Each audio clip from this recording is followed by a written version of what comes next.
is not helping those of us who are without. The grind, as it grinds, it's leaving more and more people are dropping off the wheel. People seeing their standards of living being eroded.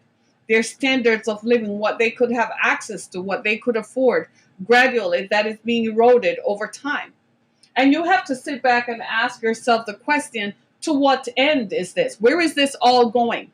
What is the grand purpose? Because things don't just happen. This is why most of us don't believe in this evolutionary idea that the Big Bang created the sun, the moon, and the stars, because that doesn't make any sense. It just doesn't flow. Somebody with intelligent design must have created this. So when you look at how all of these societal impacts are going, you have to ask yourself, what is this going? There's a big design. There's a grand design behind all of this, and that is what we need to explore. We need to excavate. We need to think, my friends. We're not thinking.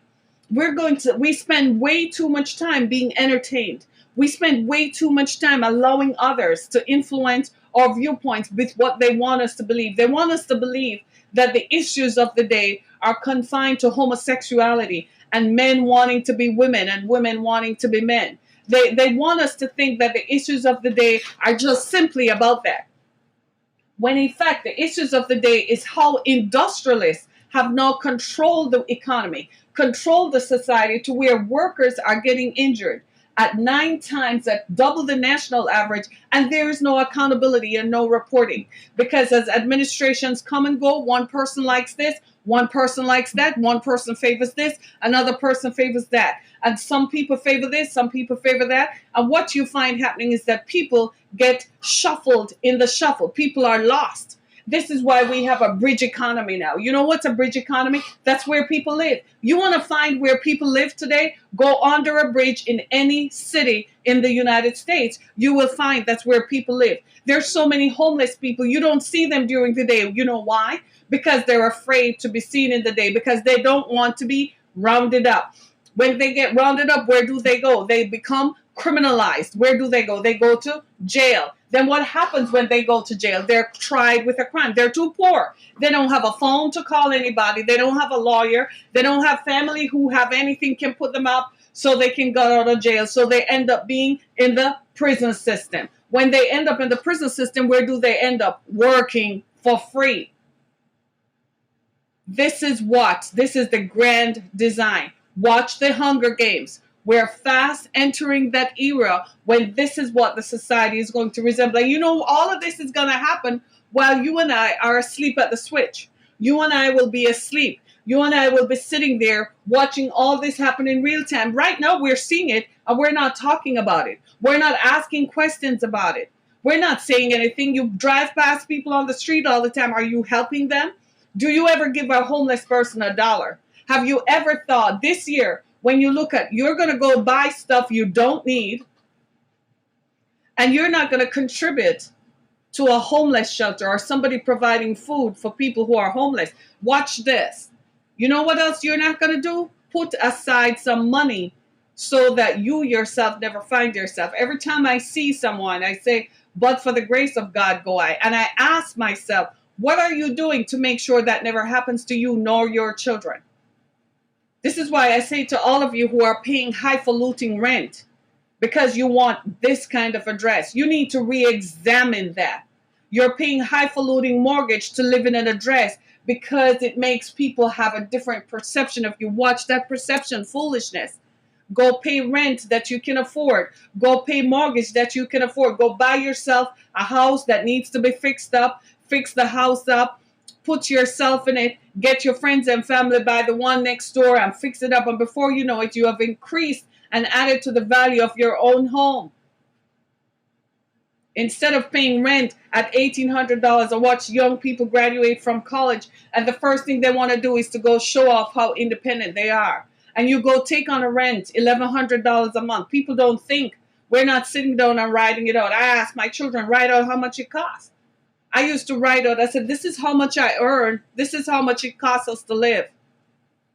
So they grew up with an awareness. I used to make them log into my account online and show them and ask them how much money is left. You want me to do something now? How much money is left? Well, the rent hasn't gone through. The car note hasn't gone through yet, but here's how much money we have. Let's see what we can do. So they grew up with an awareness.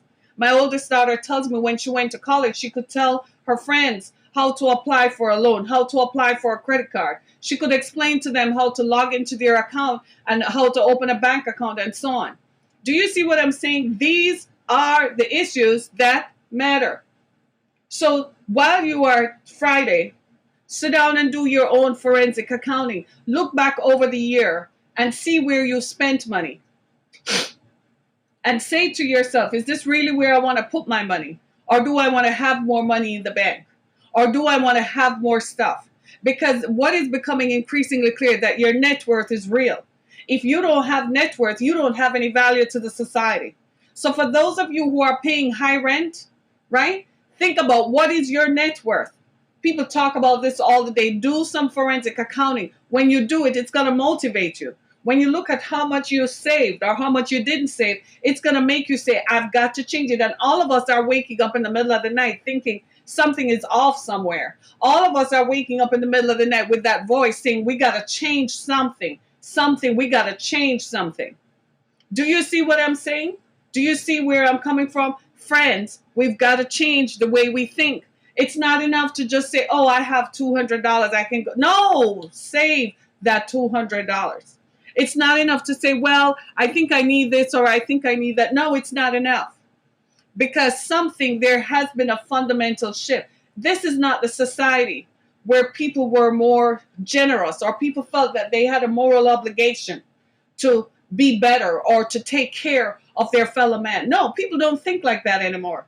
It's all about me and what I want. It's all about my bottom line. It's all about me big pimping and profiling. So for all of you who go change your car every 2 years and go take out a lease every 2 years, you got to be kidding me. Go buy yourself a 2-year-old car. Go down to the car dealership. Go to the used car section. Buy yourself a used car. You're way better off. Same car. Same vehicle. You care about what your friends think or you care about what your money thinks about you. So many of us get caught up in wearing the latest and the greatest. People kill themselves over wearing Christian Louboutin shoes. I'm looking at you all like you're all crazy. You're going to spend $1,800 on a pair of shoes? To what end? And you're going to fall down in the same shoes anyway. Right? You're never going to catch me spend more than $100 on a pair of shoes. I kid you not. It just ain't worth it for me. It just isn't. How long am I going to wear it for? The end of time? No.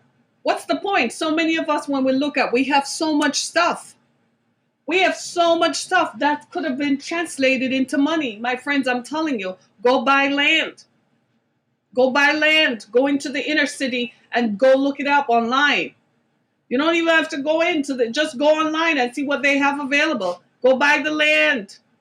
Own the land. You'll get ideas what to deal with it. Go put your money into something. Some of you have money and you're sitting on it. And you're like, what am I going to do with it? Well, you can make a donation to the Exodus Foundation. At least we're doing something with it. But you can also go buy something for yourself. Move out of that expensive apartment. You're paying $1,500 a month. How are you going to save anything to buy a house? You're paying $500 a month. And they did a study on CBS recently. And a 2020 Ford Explorer or 2019 Ford Explorer is $853 a month. So for 3 years, they stretched it out to 8 years. I'm like, nobody keeps a car for 8 years. You're going to take 8 years to pay $400 a month. The interest on that kills you, right? Mind blowing. That's how expensive. You know who is making the money? The automakers. Why is it costing me $800 a month for a car that you build in 3 months? A car that is made out of plastic. You hit it. If you're in your car, just hit your dashboard with your fist. The thing is sunk in it. It's all plastic. In an accident, all that stuff just becomes plastic and kills people off anyway. Why are we spending $853 a month on a car note for a Ford? I was done. I mean, years ago, I told my ex-boyfriend, I said, I stopped buying cars through a dealership years ago. I buy a 2-year-old car, a 4-year-old car. I buy it cash and I'm done. He thought he was one of those big baller types. He couldn't understand what I was saying. I said, so you telling me your fleet of cars you paying a note on that? I said, just take pen and paper, add up how much you're spending. He said, but I thought, I just absorbed in business costs. I said, cut it out. Go buy the car. Cash. You own it. Pay the insurance on it and maintain it. You're better off. He has never looked back since. I kid you not. No wonder he doesn't like me, because I make sense. You see what I mean? Right? Because I think through this, because when you look at it, you have to ask yourself, it's like some of you take out a loan. Some of us take out a loan on a house. We like the house. And you want to live in a nice neighborhood and you want a big house because, you want your friends and your family to think you've made it. So you go buy a house. You have to ask yourself, if something were to happen, could I pay this mortgage? So you're going to pay $1,800 a month for mortgage. You have to ask yourself, could I pay this mortgage? If not, go take out a house where you can pay a mortgage for $750 a month. I don't understand that. Do you see what I'm saying? Why would I do that? Somebody I know was paying mortgage of $450 per month in a nice neighborhood, nice neighborhood, nice city, but had this unfathomable quench to live downtown, and would rather go pay rent twice the amount than have equity in a house. Couldn't see the value of it. Sometimes I wonder what is money worth to people. If you want to question what money is worth, think of the Hunger Games. That will tell you what stuff is worth. They will strip you of what you own. And if you don't have a house, they will put you in a commune to live because you don't have any value. What value do you have? Mind-blowing, right? When you think about these things. So think about this shopping season, when you're going to shop, what does it cost? What is the opportunity cost for me to buy this? What is it costing the workers? It's maiming and killing people. If they can't work, from my perspective, they're going to be homeless. I don't think I like that. I don't think I like that at all. So, for more information about what we do, thank you so much for joining me on this broadcast today. I got to go, getting the wrap up. Go to my website, theexodusfoundation.com. Thank you for visiting. Make a contribution. Just click right on the homepage, make a contribution to what we do. Just make a contribution. Whatever amount you give, it's going to help us keep people off the streets, right? We're one of the providers of shelter in the Detroit area. Help us, right? Can you help us?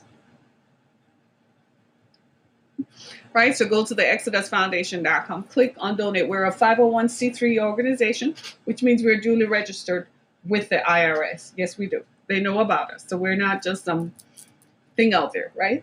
Go to the Exodus Foundation, make a donation, as well as you can go to Amazon.com, BarnesandNoble.com, and buy my books. I guarantee you they're not being delivered by fulfillment. Right? Help us to keep our show on the air. This is a listener-supported programming. So go to my page on anchor.fm, and it says support this podcast. Click on it. You can do that for 99 cents a month. It helps us to keep ourselves on the air. Thank you so much, everybody. Happy Thanksgiving. No politics, no religion. Don't ask people what they're thankful for either. Just say, I'm so glad to see you. Let's eat. Just say, I'm so glad to see you. Let's eat. Watch some football. Or watch a scary movie, which is what we're going to do around here. Anywho, thank you so much, everybody. Be blessed.